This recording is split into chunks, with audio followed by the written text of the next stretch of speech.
So thank you very much for having me. I am Meredith MacGregor. I am faculty in the Department of Physics and Astronomy at Johns Hopkins. So I'm local-ish, but on the Maryland side of things. I drove down from Ellicott City today. So I, in my research group, do mostly observational astronomy work, and we try to understand how habitable planetary systems form and evolve over time. So that means that I do work trying to actually image disks that planets are forming in, trying to detect the signatures of exoplanets in those disks, and then all the way through to actually looking at stars, stellar activity, and like exoplanet atmospheres. And so what I thought I would talk to you guys about today is specifically the connection between stellar activity and exoplanet atmospheres. This has, I'd say, become a bigger and bigger part of my research group, especially now that we have telescopes like JWST, which are actually taking spectra of exoplanet atmospheres, and now we're trying to interpret where those signatures are coming from. So let's start with some basics so that we're all on the same terminology page as I drive into things. So in astrophysics, we like to toss around this word habitability. And it's a little bit of a fraught term. When we say habitable as an astronomer, we basically say, does this planet have the right stuff, the right ingredients, and the right conditions that make it possible for there to be life on the surface of that planet?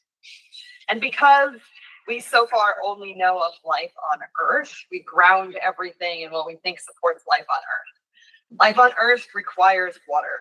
So really, habitability is grounded in, does a planet have water? And does it have the right conditions, meaning the right temperature, to have water on the surface in a liquid form? And all of this is just saying that there's the possibility that life could survive on this planet, not that there is actually life on it. When we say a habitable planet, we just mean this one looks pretty good. It could have liquid water.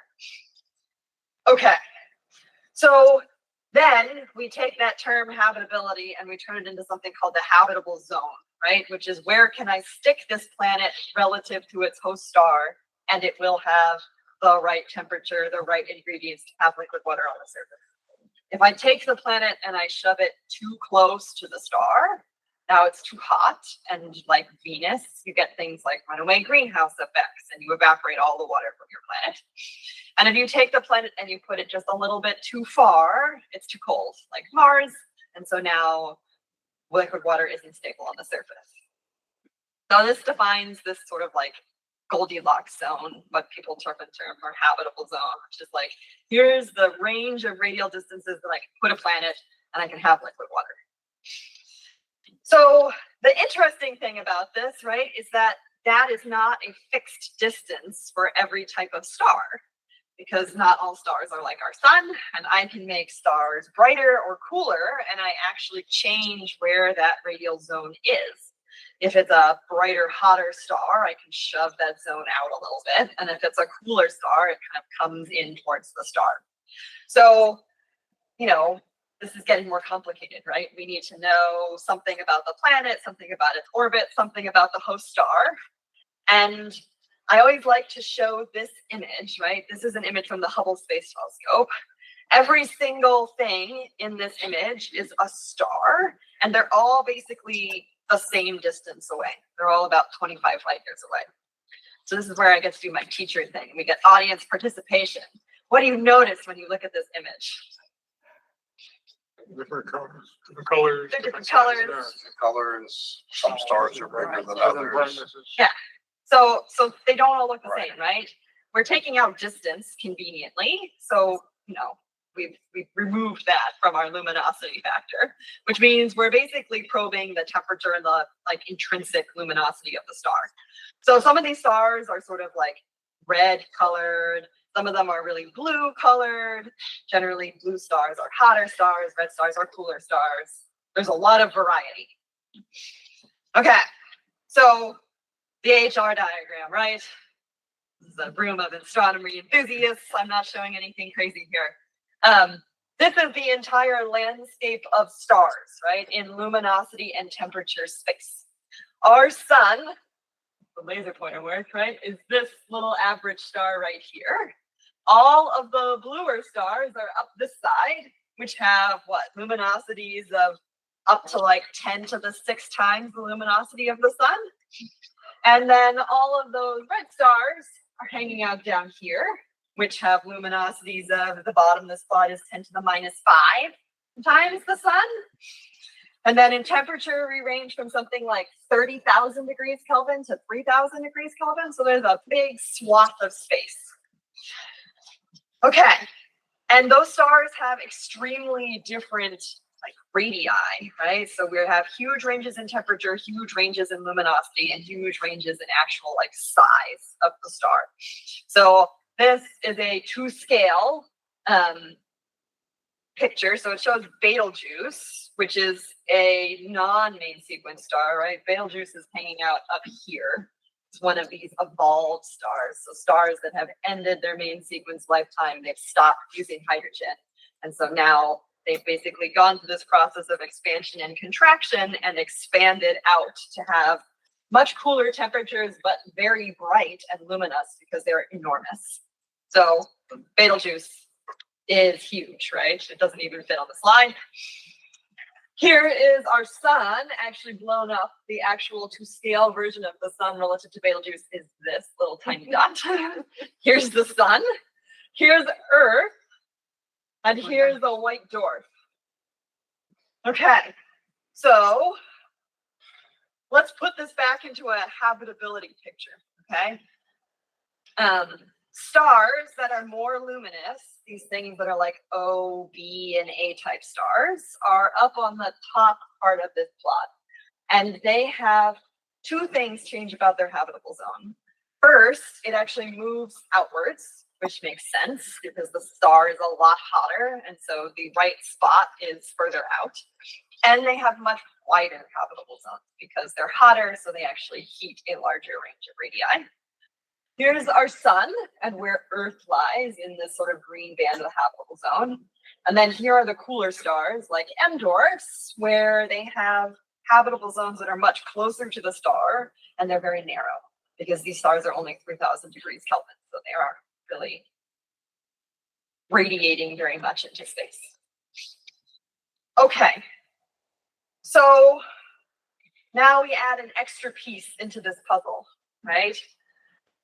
Everything I've said so far is basically about the star's kind of average, typical brightness, assuming that is what's generating that radiation is the sun or the star fusing hydrogen into helium and then radiating it outwards. But that's not the only way that stars create radiation. Stars are what we call active.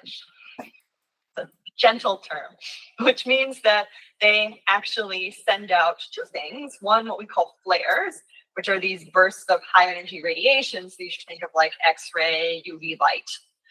And they send out what are called coronal mass ejections here, which are energetic particles. And these all originate when the magnetic field lines of the star basically get twisted up. So in magnetohydrodynamics, we basically say that field lines of magnetic flux get frozen into the surface of the star, and the star is convecting. So as the star convects, it basically twists up those field lines. It builds up this magnetic tension, which eventually causes them to snap. And so you get these amazing images of the sun where you see these prominences and ribbons of emission coming off. And this is what sends out these flares and coronal mass ejections. Those high energy radiation particles come and hit our planet, right? In the case of Earth, we have a magnetosphere because we have our own magnetic field, but some of those particles still get in through the poles. And those particles come in through the poles and they split apart molecules.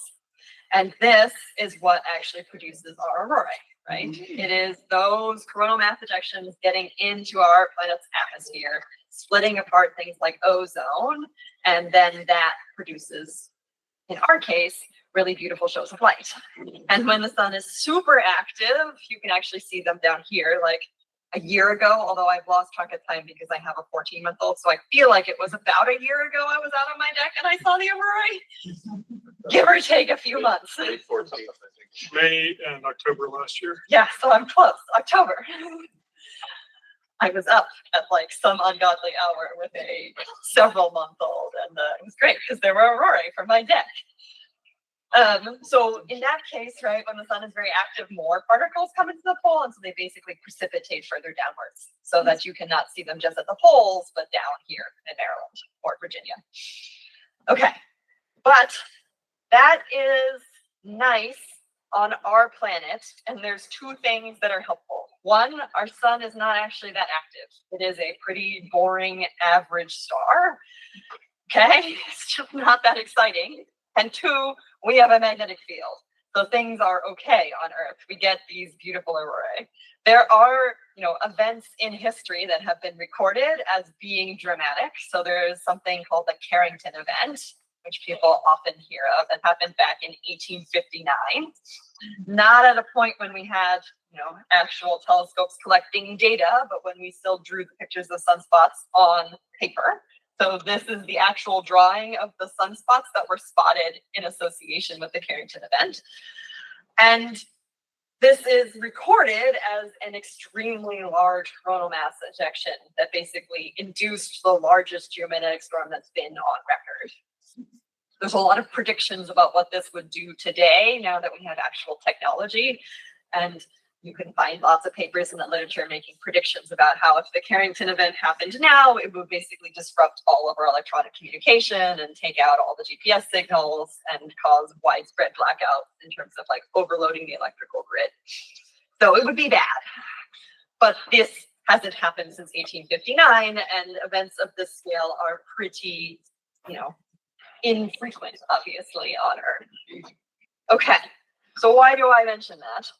Well, there's other things that flares can do, right? There's, the Carrington event overloading the electrical grid. Mars is a really excellent example of what a star can actually do to a planetary atmosphere as a whole. So Mars is a little bit smaller than Earth, and as a result, it doesn't have a molten core anymore. So Mars actually has completely lost its magnetic field, which means it doesn't have any protection anymore from the sun or even the solar wind, which is just sort of like the quiescent stream of particles coming out from the sun. And so these are observations from a satellite called MAVEN, which actually show atomic carbon and oxygen, hydrogen, and then this is just a model of what's happening to the atmosphere of Mars. And so you notice that all the emission is on one side, the sun is over here, right? And basically the emission, the wind from the sun is impacting the Martian atmosphere and blasting it off into space. So Mars's entire atmosphere has been eroded because it doesn't have a magnetic field. And without that protection, now you're not getting pretty aurora, you are getting, an eroded atmosphere. Okay. So this talk is supposed to be me telling you about the space weather on other planets, okay? So we are grounding this in the understanding of our own solar system space weather, where interesting things happen. But what about exoplanets? So this slide is woefully out of date in terms of total number, but I like it because it splits it out based upon different ways we've discovered exoplanets. So at this point, we now have more than 6,000 exoplanets. This is a slide that says we have 4,143, so we can ignore that. But we've discovered a lot of exoplanets, right? The vast majority are detected through what we call the transit mechanism, which is where we actually look for the planet to cross in front of the star, and we see a dip in the brightness of the star as the planet blocks out a little bit of the light. The next kind of biggest category here is radial velocities, where we're actually seeing the gravitational tug of the planet on the star, and we're observing that in the spectral lines of the star. So the spectral lines of the star actually get Doppler shifted back and forth because the planet is actually causing the star to wobble slightly. There's a lot of other things on here. Direct imaging is my kind of personal favorite because it's the only one we're actually taking a picture of the planet itself. And so if you look up direct imaging exoplanets, there's these beautiful movies showing planets actually orbiting their star, which is really cool. Okay. Video.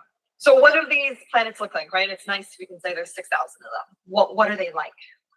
So this graphic I like because it's actually, if you can see, showing these dashed lines kind of on this screen, which are the actual orbits of the solar system planets. So where it says solar system is basically all the planets of the inner solar system. And all of these little orbiting blobs is an individual exoplanet system. The other nice thing about this is they are sized. So the size of the dot goes from, say, Jupiter size down to Mercury size, and they're color coded. See if I can get it to play again. If you go back and then forward, Like this. They're color coded from like Earth temperature, so habitable, to on this chart lava, not so habitable. So another audience participation moment. What do you notice when you compare like most of these exoplanet systems to our own solar systems?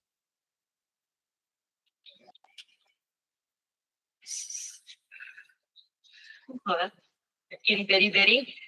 So like most of them, right, are really tiny. Like here is our solar system planets, here's Earth.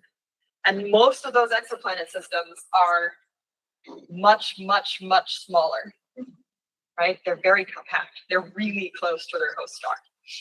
And, you know, that is part of the reason why a lot of them are lava, because they are extremely close to the host star. And that becomes important when we start thinking about the impact of stellar activity on those exoplanet systems, because a lot of these planets are shoved up really close to their star. So they're getting even more of the radiation from that star than our own Earth is. That's a discovery thing, right? I mean, they're easier to discover when they're orbiting faster. So if it's a really long orbit, it takes.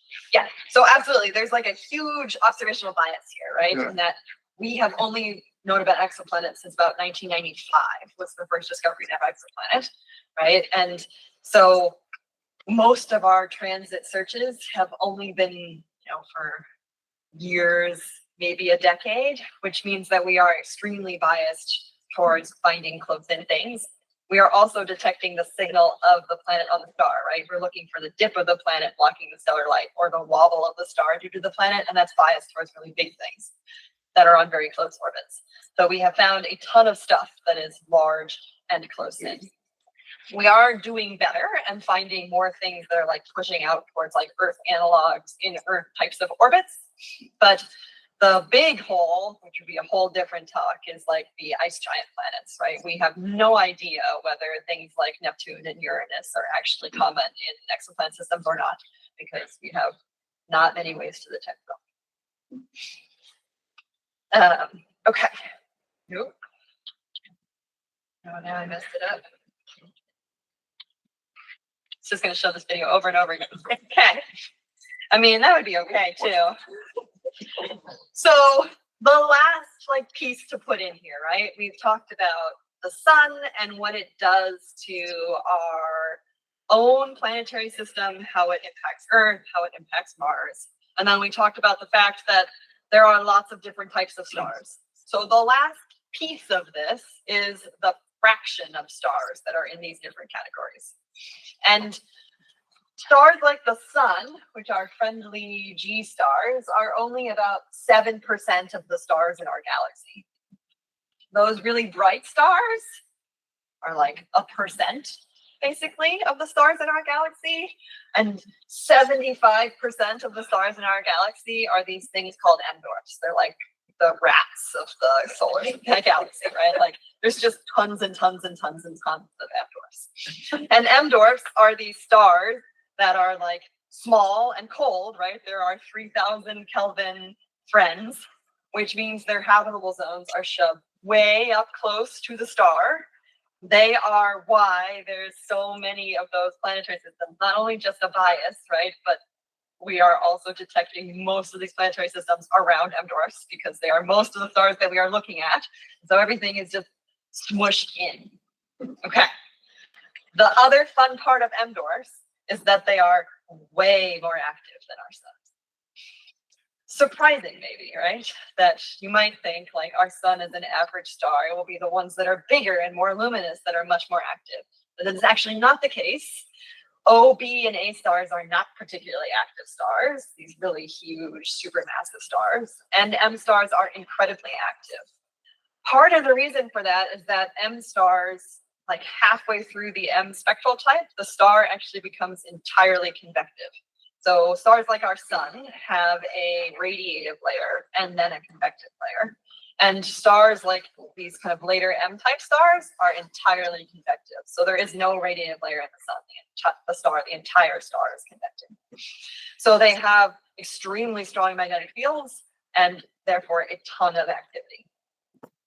So if you put all this together, right, one of the big questions that's come out recently is we have these telescopes and we are looking at these planets and seriously talking about whether they have signatures of life or signatures of being habitable planets. Do they have water on them? But most of these planets that we talk about a ton are in fact orbiting M stars, right? So they might be Earth-sized planets. They might be rocky worlds, but they are sitting next to an extremely active M star. And so the question has become like, do we actually expect them to be habitable? Like, is it possible for a planet to sit around one of these extremely active stars and still remain habitable, or is it going to get completely blasted by the activity coming out from the star? So that's where I have been doing a lot of work, and this was like an interesting area to work in because it definitely gets a lot of really fascinating news coverage. There's a non-insignificant number of articles in the news from like a press release I had some number of years ago that said we had like murdered all the aliens on Proxima Centauri, and I was like, oh, it's a little harsh. This was some of the coverage that was in the New York Times, which was basically it was a larger article that they did on this kind of big question of how are these, habitable planets, are they actually habitable orbiting these stars? So my kind of like bigger research question here is like, what does the word habitability actually mean on one of these M dwarf planets? Like, is this very simple definition valid? So let's talk about how we actually study this and how we learn about the properties of space weather on other stars. So one of the key things that we can use is the full electromagnetic spectrum, right? We are often very used to like optical astronomy, right? Which is wonderful. We can see beautiful images of things, but is only a tiny, tiny fraction of the actual full electromagnetic spectrum. A lot of the high energy radiation that comes out of these stars is out here in like the X-rays and the UV. And in fact, we can learn an awful lot by going longer out into the radio wavelengths as well. And stars emit across the entire electromagnetic spectrum. So this graphic got a little bit small, so bear with me on it, but it's trying to show the field lines threading down into the surface of the star. And it has labels on it, which you for sure cannot read, which show what different wavelengths of light are coming from in that picture of a flare. So there's this kind of point up here where the magnetic field lines have basically broken. So there's these lines coming through, they twist up and then they snap and they go through a process we call reconnection, where they form these loop structures. And at the top of the loop, we expect particles and electrons to actually get accelerated around the loop lines. And so this is where we get what we call synchrotron radiation, which is actually these electrons getting spiraled around the magnetic field line and accelerated. Then what happens is that energy from the snap actually penetrates downwards. So it flows down the field lines into the surface, what we call the photosphere of the star, and it heats. at these points where the lines go into the surface. They're called the foot points. And so you get then a black body, basically of like really hot 19,000 Kelvin black body that irradiates in, say, the optical and the X-ray and somewhat in the UV. So depending upon which wavelength you pick, you are actually going to see emission from up here or from down here or from both. And I like this image, which is actually our own sun. And this is only a tiny wavelength range from about 130 angstroms to 1600 angstroms. And it's the same flare. So it's the same actual loop structure that went off at the same time. But you can actually see there's completely different structure just into that short wavelength regime. You're actually probing completely different physical locations in the flaring event. So a lot of the research that I have done is actually in the radio and the millimeter. My whole PhD thesis was like studying circumstellar disks and planet formation in the millimeter. And now we can use ALMA to do other things. But ALMA is this really amazing telescope that was built down in the Atacama Desert in Chile. So this is a picture of ALMA. The quick lay of the land is that the elevation of this telescope is 5,000 meters. So it's something at like 17,000 feet of elevation. There are 66 individual radio antennas, and they are reconfigurable. So they can span anything from about like a football field, 150 meters, out to 16 kilometers. And it operates in the millimeter out to sort of almost a centimeter in wavelength. And with that, it has a resolution of about 0.001 arcsecond. So this is kind of the breakdown of the array. There's several different pieces to it, and I only lay this out because it's going to be relevant in a slide when I show you some data. But there's like the main array, which has about 50 antennas in it, and then there's this sort of sub-array called the Atacama Compact Array, which has 12. And this I like is the little like caterpillar that basically drives around the Atacama Desert and like scoops up antennas and moves them around. We were there and we saw that. You did? Yes. Oh, that's amazing. I've never actually been to ALMA. I've been to a lot of telescopes. This is not one of them. Okay, so I also have to give sort of a like, I like doing this in public. This is the DC view of ALMA. Okay, so if you have ALMA in its most compact configuration, you take those 66 antennas and it's basically like slapping them down on the lawn of the White House. Taking like all of the array and just like sitting it down on the ellipse. And that's how compact the antennas can get. And if you make them their most extended, they would span the entire beltway of DC, about 16 kilometers. And that little caterpillar thing would be the one driving across the beltway, reconfiguring antennas.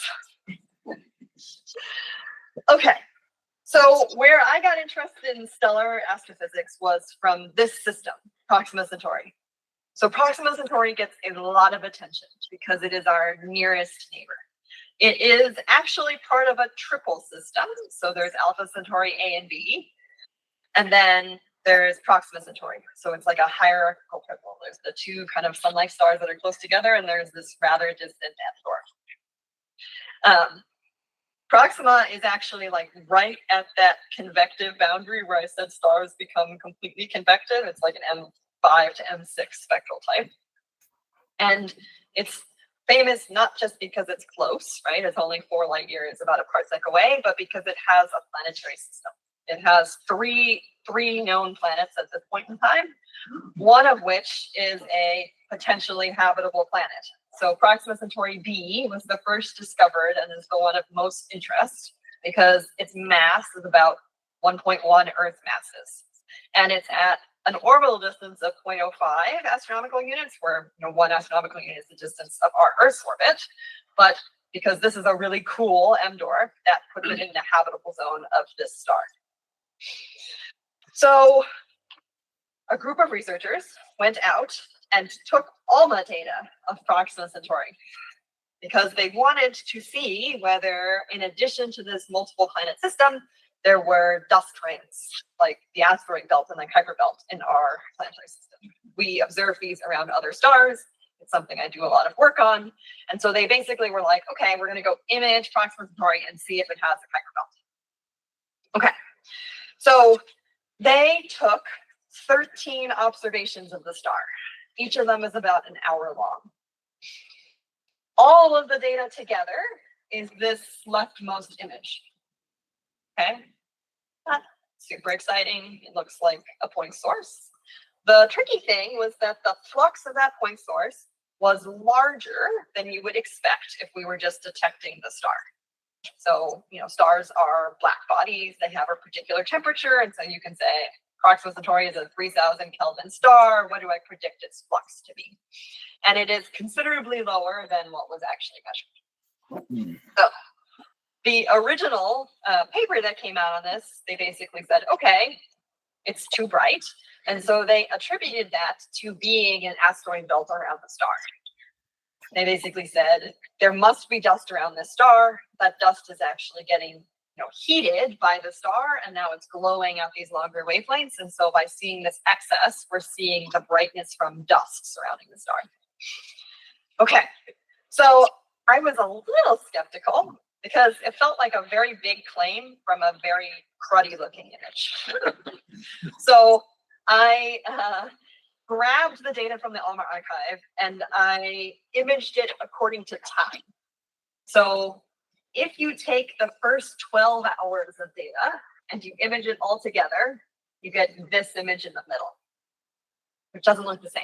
There's in fact like absolutely nothing detected in that image. It's like nothing above a 3 second detection. And if you image the last hour of data by itself, you get this, which is clearly much brighter. So that's a good sign that something is varying with time and that this is just an average. You can do better. We can actually then look at every single integration that comes out of ALMA. So ALMA actually integrates about every second. And so you could, in fact, like make a light curve that goes second by second by second. And if you do that, then this whole 1 hour of data, it turns out, has no signal in it at all, except for about 2 minutes. And this is what the 2 minutes look like. The star goes through this little period of, let's say, hiccups. And then it has this giant flare where it brightens by a factor of about 1,000. And then it drops right back down to nothing. So this was interesting and exciting because we've never actually observed millimeter emission during a flare from an M-dwarf before. Which is why the original authors were like, it's dust, because we sort of didn't really think that stars flared in the millimeter. So there's some interesting things that we can actually learn from this data. So I'm going to go a little bit into some dense physicsy jargon here, so bear with. ALMA basically observes across what we call a band pass. So radio telescopes work by observing at a range of frequencies simultaneously. They don't only observe at one frequency. ALMA observes basically from about 225 gigahertz to 241 gigahertz all at the same time. The nice thing about that is you can actually calculate a spectral index for the light, right? You can actually say, like, how does the flux change as a function of frequency? And that is what's shown in this middle panel here, this alpha. It's saying, what is the, is the slope rising or falling as I go across frequency space? The other thing is that ALMA observes at two polarizations. So it observes in what we call XX and YY. And those are two linear polarizations of light, which means that we can actually get sort of a limit on what the linear polarization fraction of light is, right? So, you're typically used to light being completely unpolarized, like in this room. But when astrophysical processes work on that light, say synchrotron radiation actually imparts a direction to the light because it's spiraling it around magnetic field lines. And so when you see polarization in light, it's telling you something about the astrophysical process that created that light. So what was surprising with this data is that actually you see that you change from having essentially a black body slope of 2 to this like steeply negative spectral index as a function of frequency, and you actually see a signature of polarization.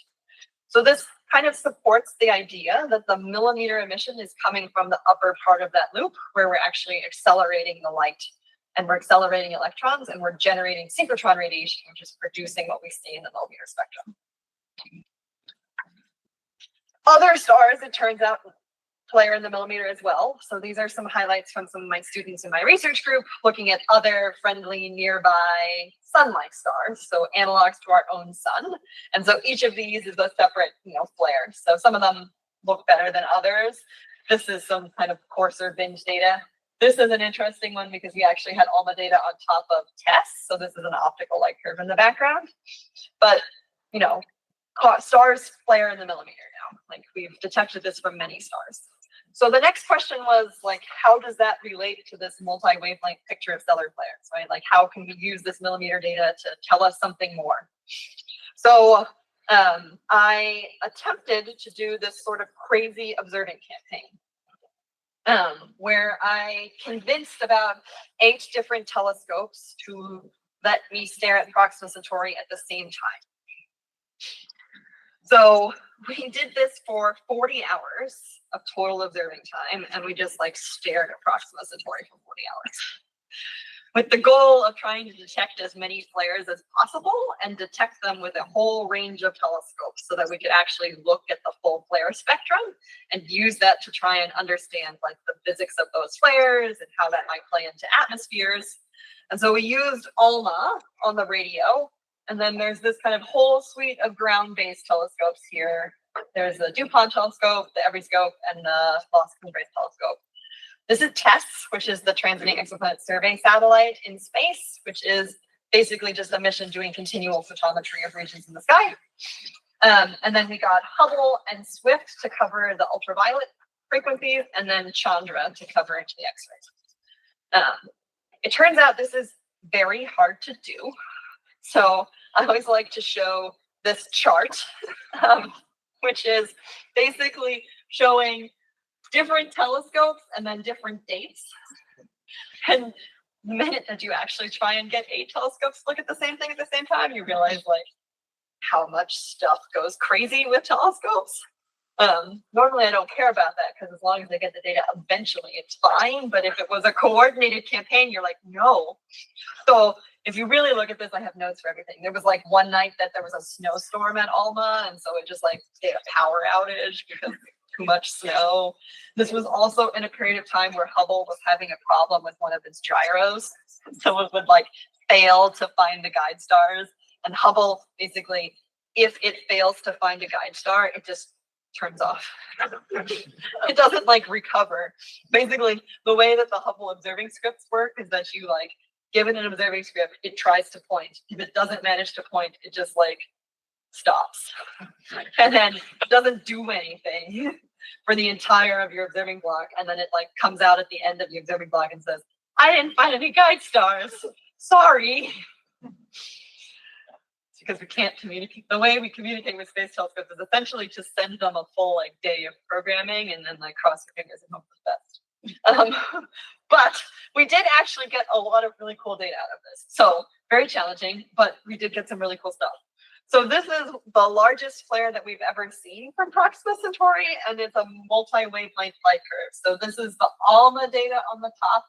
This is TESS data in orange. These are 2 spectral lines that are known to respond to flares very strongly. So it's H alpha and helium-1.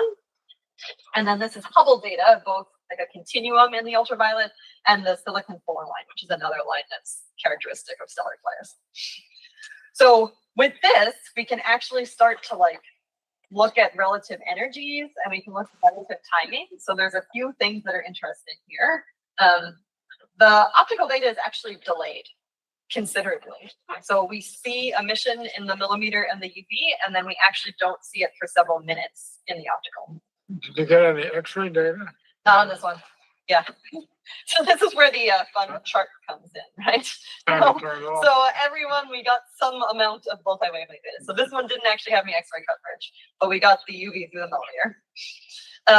The other thing here, so this is a zoom in of the same flare, but just on the ALMA data and the Hubble data. And the interesting thing to note here is that each of these points is 1 second. So this entire flare lasted about 8 seconds in the millimeter and the UV. And in the UV, it brightened by a factor of 15,000. And by a factor of about 1,000 at ALMA. It's the brightest flare we've ever seen from Proxima Centauri with Hubble ever. It was huge. But it only lasted 8 seconds. So the whole thing like popped off and then dropped away. In the optical, it was delayed and it was a super boring event. So this is what we call a flare frequency distribution, which basically shows you like number of flares of a particular energy. So, you know, not very energetic flares are over here and they occur really frequently. Extremely energetic flares are over here and they're very rare. This flare is the green line. It's actually a super boring, like happens every day flare on Proxima Centauri. So it's an interesting disconnect, basically, in that, like, in the UV, this is the largest flare we've ever seen, but in the optical, it's tiny. So, you know, one thing that points to is that we don't actually understand flares very well. And most of our flare observations to date have generally come in the optical, and then we apply scaling relations and we assume we know their UV fluxes, which are what actually impact atmospheres. But with these sorts of observations, we're starting to see that that's perhaps not such a great approach, in that the scaling relations are not very well defined. For all of these flares, we also were able to do the same things with ALMA and look at the spectral index and the polarization. And so you can see that they all show this same sort of signature of some kind of synchrotron radiation, now that we're getting a larger sample of them. And we've actually detected so many of these flares now from Proxima, and then, you know, we convinced these telescopes again that this was a great idea and we should do it for more stars. So these are flare frequency distributions now for multiple M-dwarf stars that all host planets, showing the millimeter-specific flare rates in terms of number of flares and energy. The important thing we took away from this actually is that if you compare these millimeter flare rates to the optical flare rates, there are many, many, many more flares in the millimeter than in the optical, and especially at sort of the lower energy end of the spectrum. And so it indicates actually that if we were only using the optical flare rates, we are really undercounting the number of flares that are actually impacting the atmospheres of these planets. And that with the millimeter, we're more sensitive to these smaller flares, and there's a much larger number of them. This one we did get X-ray data for. So this is another flare highlighting from their campaign, which is using Chandra and then LCO in the optical and then the ALMA data. It's sort of the opposite in that the peak in the X-ray actually happens slightly before the peak in the millimeter here. It's nice having the combination of the millimeter and the X-ray because we can actually directly compare it to the sun, because radio and X-ray data has been studied quite frequently for the sun. And so there's something called the Gödel-Benz relationship, which basically traces the millimeter radio flux to the X-ray luminosity. And so you can actually, like, you know, look at all the solar flares and plot this flare on top of it. And the most surprising thing was that it's actually really overluminous in the millimeter again. So the quiescent relationship between the millimeter and the X-ray is consistent with this solar relationship, but in the flaring period, it jumps way off the curve. So it has about 100 times higher radio flux than we would expect if it sort of followed the scaling law of the sun. Yeah. Did they see any X-ray lines, particular lines? We did not see any in this. We were looking for it because we used the high resolution mode on Chandra, but the flare was actually kind of tiny. You can see the X-ray flux count is only like 0.3 counts per second. So unfortunately, it was just not a very bright one. So we didn't get any of the forbidden lines that we were hoping to look for. Okay, so, you know, we're learning a lot about M-dwarfs, and we learned a lot about Proxima Centauri. I would say, given the frequency of flares, not looking great for that planet. Proxima Centauri is a really interesting system because it's actually about the same age as our solar system. It's like a 5 billion year old star. And stars generally get less active as they age, right? That's why our sun is kind of boring, because it's a pretty old star. Part of this comes from the fact that stars actually like rotate more slowly as they get older, and so that causes them to be less active. But Proxima Centauri is like off the charts active, even though it's 5 billion years old. Now, The other extremely famous M dwarf system that's getting a lot of attention right now is TRAPPIST. Who's heard of TRAPPIST? Everybody's heard of TRAPPIST, right? So TRAPPIST is a really exciting system because it has not one potentially habitable planet, but it has a system of 7 planets. And I say at least like 4 or 5, depending upon how generous you're being with the habitable zone, are in the habitable zone. So these planets are extremely compact, right? This is the 2 scale of our solar system. This little enlarged version, this is the entire TRAPPIST system inside of the orbit of Mercury. And there are 7 planets packed in there. NASA made this really cool travel poster of like, if you were on one of the TRAPPIST planets, they are so close together that you could see all of them in the sky like this. So TRAPPIST has been the focus of like hundreds of hours of JWST time because it's like the best hope to try and like take the spectrum of an atmosphere of a potentially Earth-like rocky in the habitable zone planet. So just like everybody is dumping JWST time into staring at the TRAPPIST planets and trying to detect their atmospheres. This is what the TRAPPIST spectrum looks like from JWST. This is a paper that my postdoc led about 2 years ago. So this is showing flux as a function of time. These are all flares. Go figure. We had also not really studied flares in the near infrared, so everybody just started looking at TRAPPIST with JWST. Haha. The star is so active in the near IR, just like Proxima was so active in the millimeter. So everything on here is a flare, basically. Like some of these are little tiny wiggles. There's some really big flares in here. Basically, every spectrum that anybody has tried to take of TRAPPIST has had a flare sitting on top of it. It is actually very interesting from a stellar physics perspective. We can look at particular lines in the TRAPPIST spectrum because this is taken data using like NIRSpec, which is one of the spectroscopic instruments. So this is showing things like H alpha and helium. There's like the Paschen lines, and we can actually like learn a lot about the actual properties of the flare. This is another flare frequency distribution, and I always show this one because this is in gray what we assumed the flare frequency distribution of TRAPPIST was prior to JWST based upon scaling from the optical. And this is what we actually have measured with JWST. It's an order of magnitude higher. So the optical flare rates for TRAPPIST were just completely like not correct.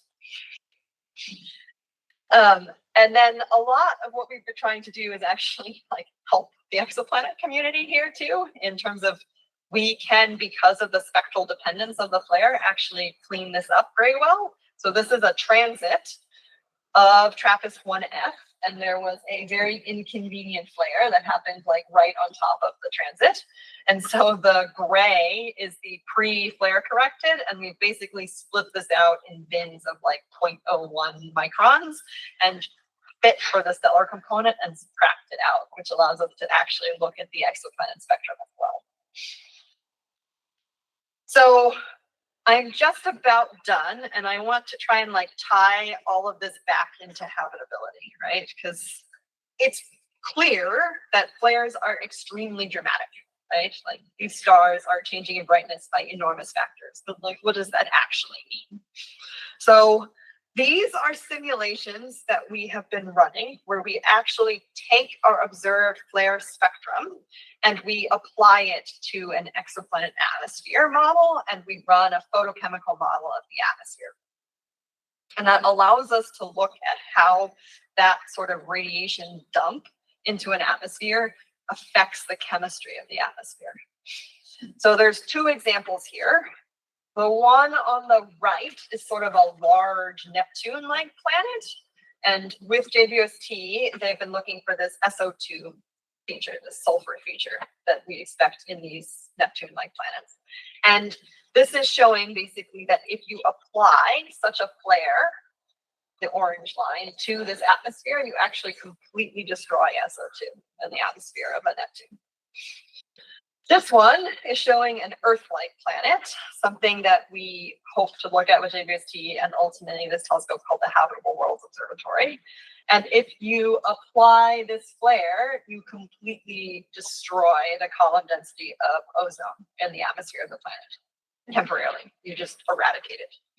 So if you looked at this planet right after a flare had occurred, you would have no ozone in the planet.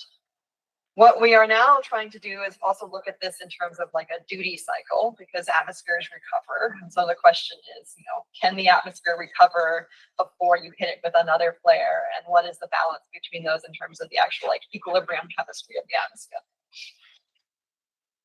And if you take it a step further, right, then you don't want to only know what it does to the photochemistry of the atmosphere, but does it actually affect life? Because this is UV radiation that's dumping into the atmosphere. UV radiation is generally not good to life. So we've been trying to start doing some actual experiments for this, where we actually like apply UV flux to RNA in a lab and look for breakages through gel electrophoresis in a lab, trying to connect the full picture, right? So that we actually understand what habitability is, not just the stars are crazy, but like, what does that physically mean?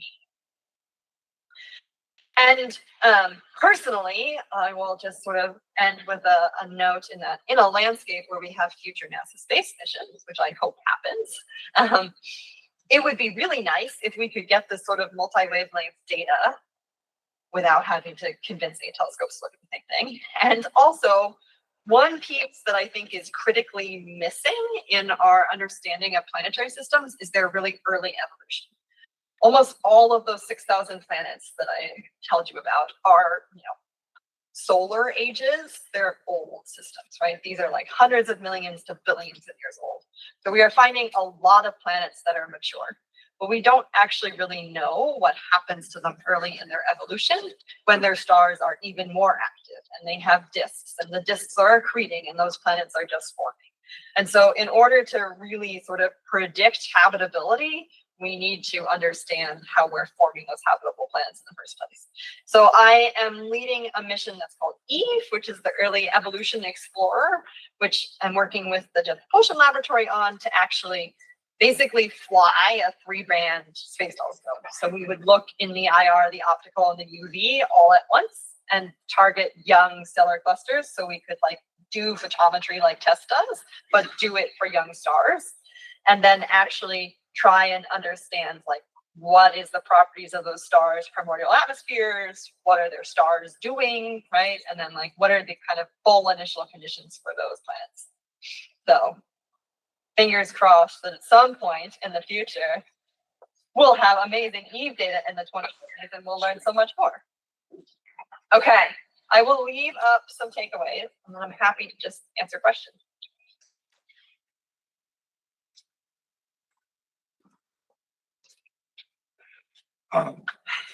What is the global magnetic field of Proxima Centauri? Is that been studied in any way? There are some Zeeman splitting studies to actually determine what the magnetic field strength is. Yeah. No like mapping of the magnetic field, but there is some constraints on the actual like total magnetic field. What about some star spots, Proxima spots? People. Yeah, that's a good question. So there's no actual imaging of Proxima surface.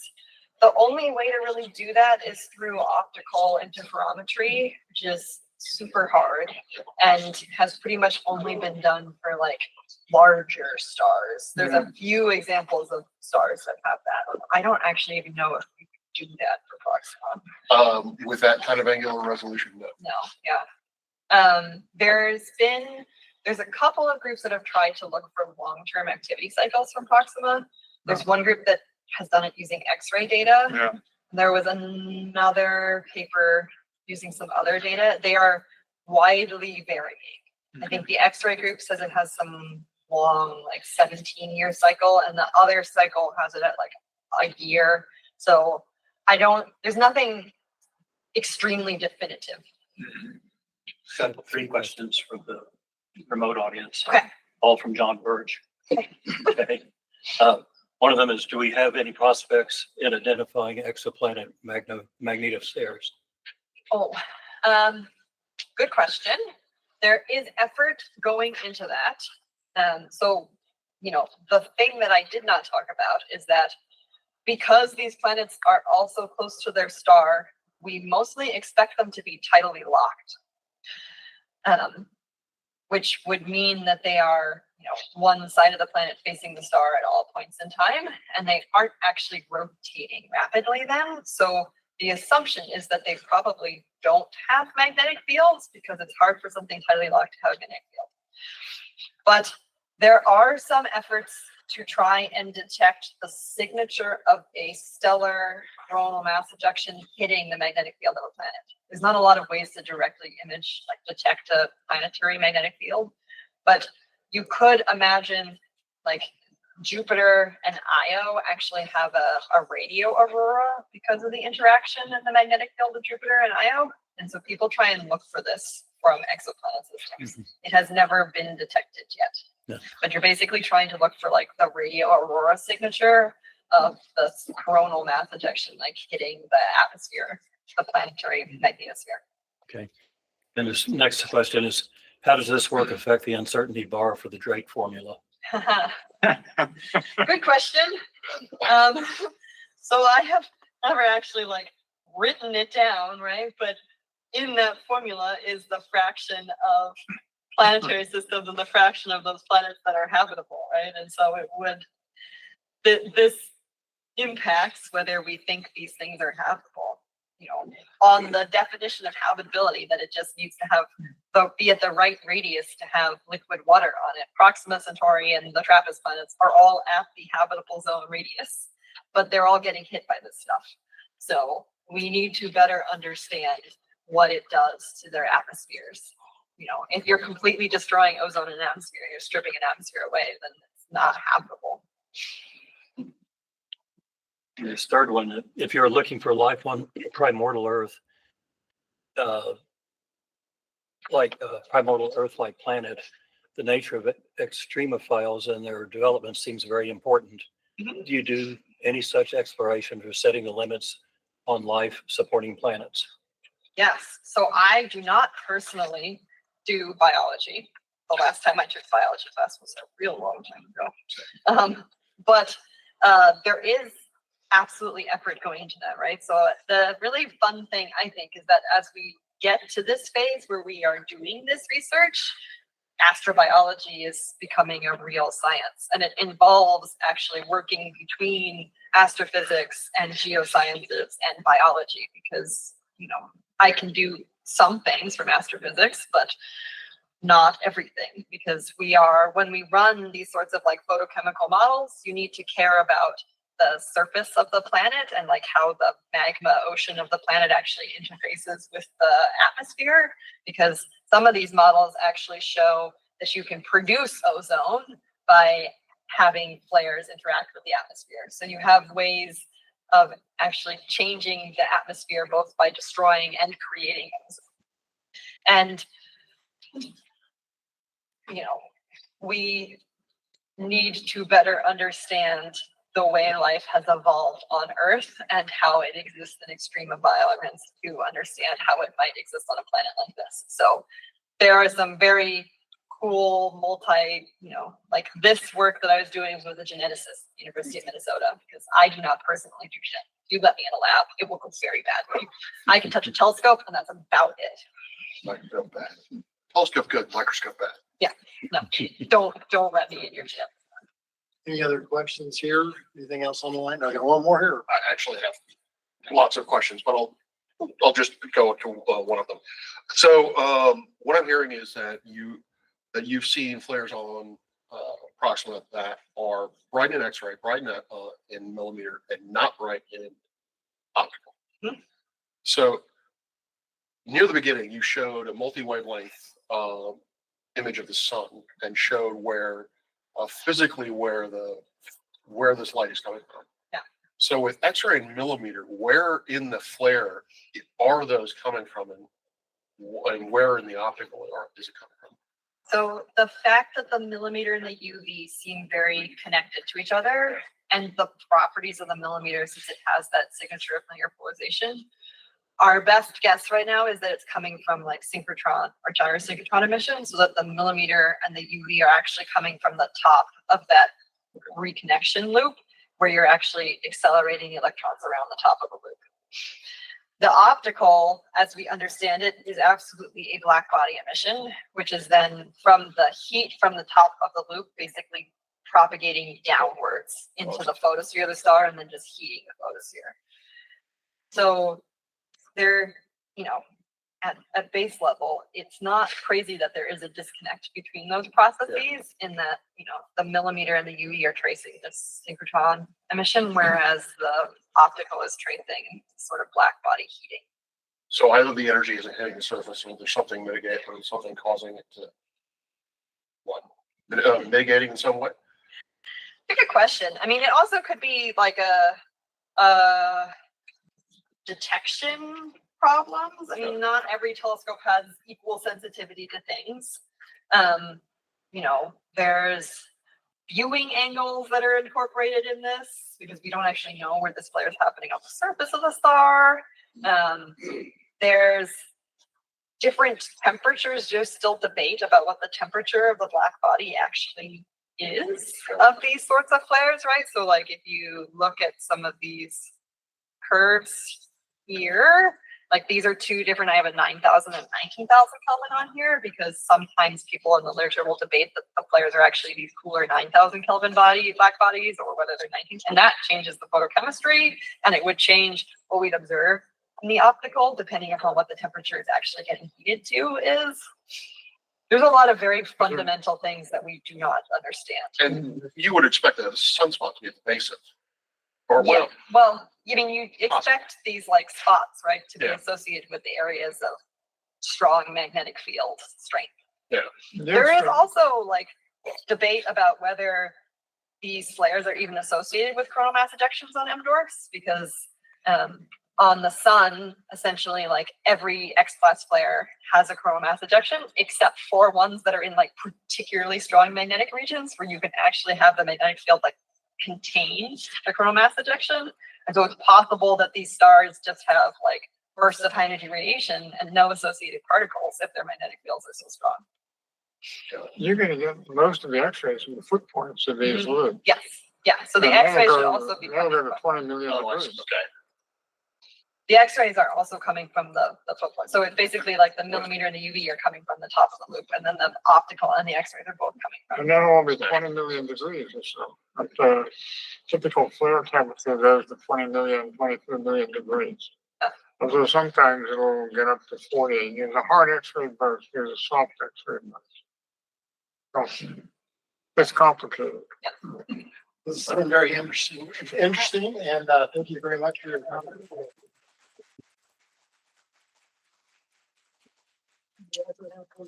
Oh, Something which these almost disappeared. I found one. Wow. So, I know that. That's exciting. So we did that only the people that come. But anyway, we appreciate it very much. Thank you, everybody, for joining us tonight. I want to try to stay on time. Those of you who want to do stuff next week, just keep in mind that both the activity on the mall as well as the one at George Mason, you're supposed to register in advance. It's on the websites, have the information, or you can call Candy. Sky Meadows, we can handle you coming late, but we can't handle the other two. They're not beyond our control. But thank you very much. If you're going to join us at George will be over there in just a little while. And thanks everyone for coming tonight.